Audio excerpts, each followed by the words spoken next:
Should look familiar, Joe. Oh, yeah. Oh, yeah. So here we go. I've shut the audio off so I can talk over the top of it. But this is Joe's video that he sent out, and I basically did a screen capture and added some quizzes in here through Camtasia. And you can see these little dots on the timeline to show where a quiz is coming up. And so here's the first one. And one of the things that Camtasia does is it asks you, do you want to take the quiz now or not? And you don't really have much of a choice.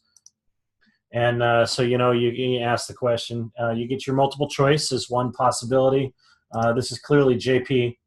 And I'll submit the answer, and it'll give a nice little let's review, and it will allow you to automatically jump back to the place where that answer was. One of the downsides, however, is when it gets back to that quiz, it will not give you the same question. You've already answered that. It's gone. It's done. You can now add. It'll stop for the next question, assuming there is a next question at that point. We'll go ahead and answer that one and submit the answers. And not only does it give you the correct answer here, it'll now give you an overall accounting of how you did. In this case, one correct, one incorrect, and you can actually go back and look at your answers if you wish. Then it'll continue back on again with the video, and eventually get to, if you have included, which you can, a second, a third, a fourth quiz in each individual video. There are pluses and minuses to that. In this case, I've added a second quiz here, and it's asking about OpenStax as a place to get open access materials. I'll go ahead and answer false, and if all goes well on my screen, when I hit continue, it will go ahead and open up the web page that I told it to link to. And so you can have that done immediately. It's having a little time getting to OpenStax at the moment, but it should be opening that screen. Your video is still paused where it was. It will not continue from there until you click continue. So we'll keep going forward. I've got another quiz in here to show a different kind of question. There's Joe using Learning Glass. And the third one. Okay, here you can add a kind of a fill-in-the-blank short answer.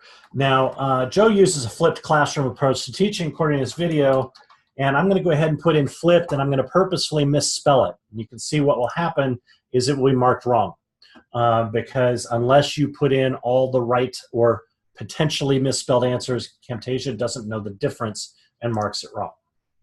It does. I put this one to jump back so that it can show again that it's a flipped approach. I can go ahead and jump forward if I wish in the video, but I cannot jump past a quiz. So the quiz will still be there. Students cannot skip the quiz, so to speak.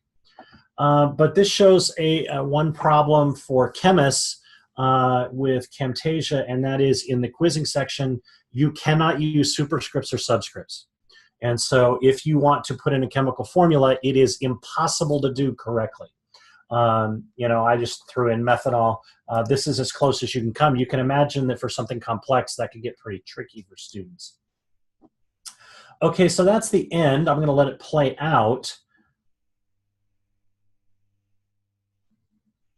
And now that it's done, if I close this, you'll see my Blackboard screen is updating, and it kind of goes back to the original page. One nice thing that Blackboard, or that Camtasia allows you to do, is integrate with the LMS. And if I go into my Grade Center, I can actually see, because I imported it as a SCORM, I can actually see the results of that quiz demo. Now notice in this case it's kind of got a blue signal. That means I need to actually view that attempt and potentially grade it by hand. Now why is that? Because in this case I got a scaled score of only 40%. What does that mean? When I set up the video, I can set a limit, a passing limit for the quiz. And in this case it's set at 75%. Since I didn't achieve 75%, in my gradebook, it shows us a blue instructor, you better go check this out kind of a symbol. So that's kind of a nice thing. It's nice to have embedded within the video the quizzes and in all of the different kinds of questions that Joe pointed out in the previous 4 softwares. They're all in here. And that's nice, and it's great that Camtasia is CSU, we have a CSU system-wide license. The problem with Camtasia is that it is primarily an audio-video editing software. It is not really designed to have quizzes embedded. Although it's there, it's kind of a side benefit. And so this is what Camtasia looks like, and over here you have an interactivity button. When you hit that, you can add a quiz to the timeline. You see a quiz was just added down here. And over here, I have the ability to change the quizzes. In this button, I can decide whether or not I want to score the quiz, or if I just want to give the students a question. If I care about the score, I want to score it. If I just want the students to be presented with the question, I don't have to have that marked. Viewers can see the results. That's how you tell them it's correct or incorrect. Over here, I choose my questions: multiple choice, fill in the blank, short answer, true, false. And here I've got to put in my default answers. If I wish to put in feedback, I can. So here's what is Joe's last name? Okay, and we'll say that it is Ross Bayard Smith. There we go. And if it's feedback, I don't want to necessarily give any correct, or maybe I do, say nice job. And if it's incorrect, let's try again. And instead of continuing forward, we'll go ahead and jump to a place in time. And I just put the time stamp of where I want on the video. I could also jump to a marker. There's a way to include markers on the timeline if you so choose. 2 ways of doing the same thing. Obviously, going to the URL jumps you to a place. That's what I did with OpenStax. But again, there is no way to do superscripts or subscripts in the question, let alone add pictures, so you can't get around it that way either. Again, one of the benefits is it's paid for. The whole thing is paid for. You can great for editing audio and video. You can pull in a video, add voice narration over the top of it. You can even add, I believe you can take a pre-existing video, dissect the video and the audio track, delete the audio track, put your own audio over the top of it. It's pretty powerful that way. Not greatest for the quizzes, unfortunately. The other problem with Camtasia, if you want to use quizzes, you have to do it, you have to share in specific ways. The Camtasia quizzes only work using their video player, which means you have to upload it. You have 4 possible ways to upload your video. One is through their own screencast.com, which has a limit to how much video you can download or upload. Another is through SCORM to your LMS, which is what I've personally used with Blackboard on occasion. Another is through TechSmith Relay, which I've not had time to look up yet, to be honest. And the fourth is to be able to produce it with their smart player and then host it on your own website, which embeds their smart player. I have not tried that either. That just sounds more work than I have time for at this point. So I guess what my suggestion to you is, if you're already using Camtasia, if you really want to work on the video editing component of things, Camtasia is a pretty good way to go. If you're just adding quizzes kind of on the side. If you really want to use quizzes well, I'm not entirely certain Blackboard's the right way to go. I've done it before. I've gotten some information out, but as a chemist, it's kind of a pain. You know, balance this equation. I can't even write the equation correctly. How many grams of this product should I get? I can't even write the product correctly. A lot of problems with it. So that's it in a 5-minute nutshell. I was remarking to Eric before we started the session that some of these free and low-cost options that I looked up. Can you hear me? Yes. Okay, my computer just gave me some error, like something was wrong. Noted that some of the free versions do let you do rich text formatting, which might include subscripts and superscripts, but I haven't checked that out yet. And some of them, as Eric was referring to, do add images to quizzes. So that could be a potential workaround if you wanted to take a screenshot of a chemical formula and add it as a photo. I should mention, Camtasia does one thing that could be nice, I guess. In terms of reporting the scores back, you don't have to get them through the LMS. That's how I found it most useful. The second method is that Camtasia will email you the results every day. But you need to be aware that it will email you every day for every quiz that you've done. Every quiz that students have available, it will email you. I was getting 20 emails a day from Camtasia, and I had just gotten through the first week of the semester. It was not going to be useful with a large class. So to me, LMS was the way to go.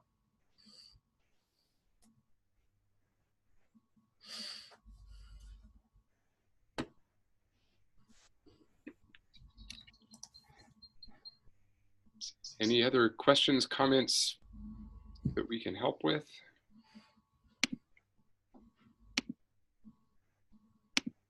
So Joe, let me ask you this.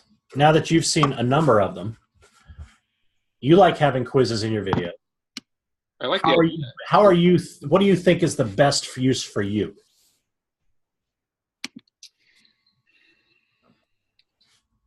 I think for me, Erik and Joe, I was just going to ask a question earlier, and I realized I was muted. So, do you know about the integration of the Camtasia quizzes with Moodle? I don't. We're not a Moodle campus, so I honestly don't have any information on that. And the video hosting solutions with Camtasia, is that part of the Camtasia package, or I mean, does campus pay for it separately? I don't know how that works. I'm not entirely certain. I did play with that at one point, and I ran into problems trying to upload as much as I wanted to upload. Now, what I didn't do is I didn't follow up with the Chancellor's office to see if that was because I didn't have something set up right or whether there was a limit to what each faculty could use. But I did run into a problem at one point. But you got to understand that I have 65 videos for my course, and they're all somewhere between 3 and 15 minutes long. There are a lot of megabytes there. Okay. All right. Thanks. Yeah. Yeah.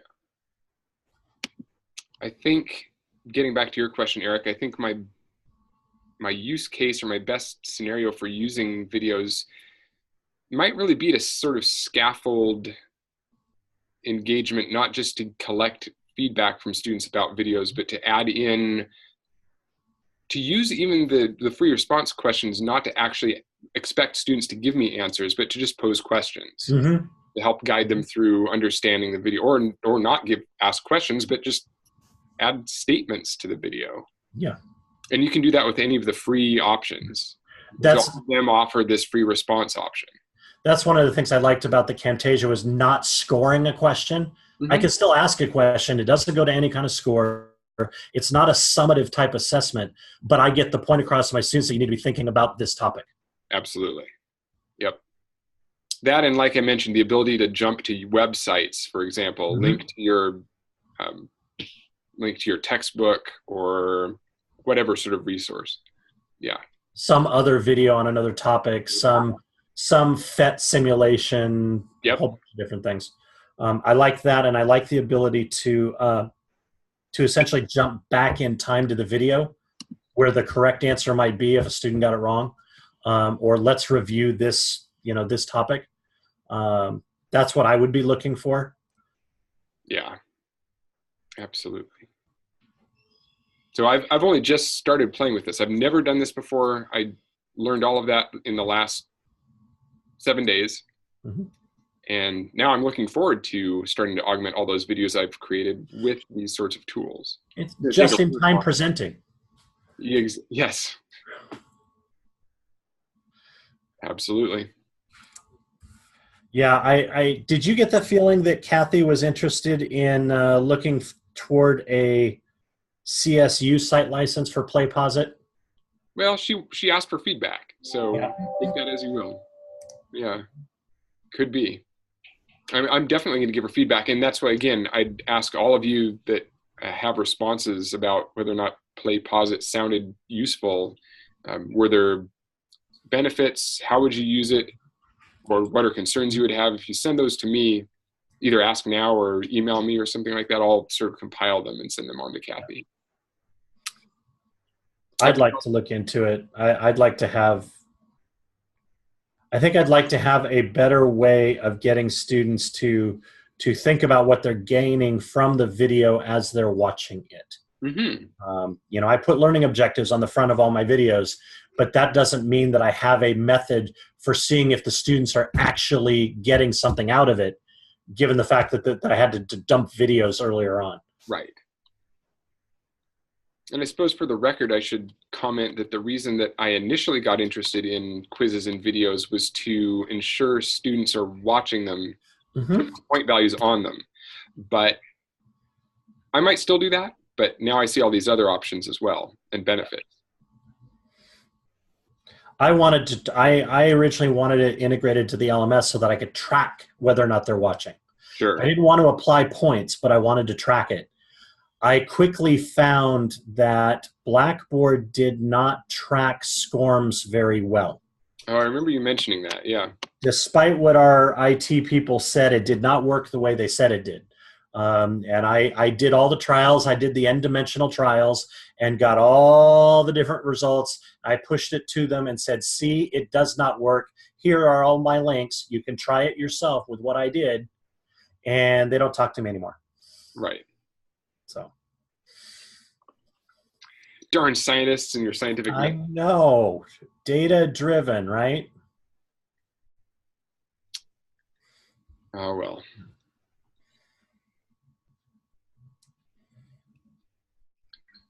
All right, gang. We're good. I may have screwed up the recording there at some point because I hit record at the start and then at some point it was no longer recording. So we may have lost some of the video, but I can recreate it individually, one-on-one if people need it. I think it'll be fine. Very good. Any other questions or concerns? Again, Anand here. A general question. I'm completely new to all of the use of videos. So, I mean, since you use videos heavily in your teaching, how often do you actually end up updating videos, or is it something that stays for multiple semesters? You want to tackle that one first? Let's see. I have never updated a video.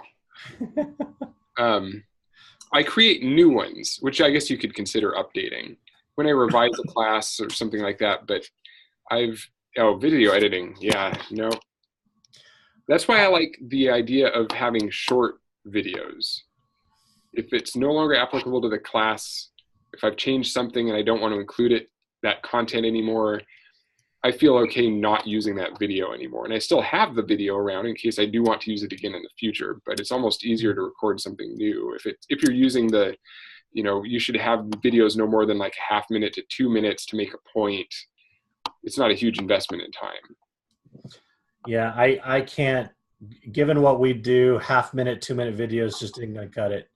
I mentioned I have 65 videos for my course. Until this semester, I had redone the videos every single semester. It was an awful lot of work. I finally have the videos good enough now. They're not great, but they're good enough that I'm happy reusing them. And so this semester, for the first time, I'm not doing it again. And I'm finding out just how much work it was. Yeah.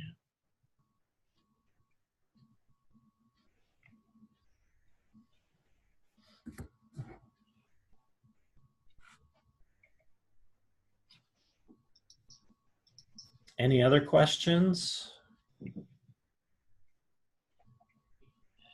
I just wanted to mention that I originally wanted to try to use soft chalk in my resources, and I've gone to like 2 different trainings for it, but given that I needed to start when I did, I wasn't able to implement it for this first round. So I'm planning to work this summer. It does integrate into our Moodle LMS. and with a SCORM package kind of issue. Regarding saving videos, they recommend we have them posted in YouTube or a Dropbox, which means, because obviously the storage issue. And you have as many of the different types of quiz options as I've seen here with play, pause it, etc. What I'm not sure that I can do and want to do that I saw play, pause it do is I'm not sure if I can integrate the question types and that tool within a stop part of the video itself. Which that's the part I liked about play, pause it. However, I have not been as good enough of a user to be able to say for sure that I can't do it. SoftChalk is something that is supported by Cal State Fullerton. So if I can make it work and it's free, although if I can't, then play, pause it is free. That's probably what I'll do this summer. Nice. So many things to do during the summer. Yeah. Always.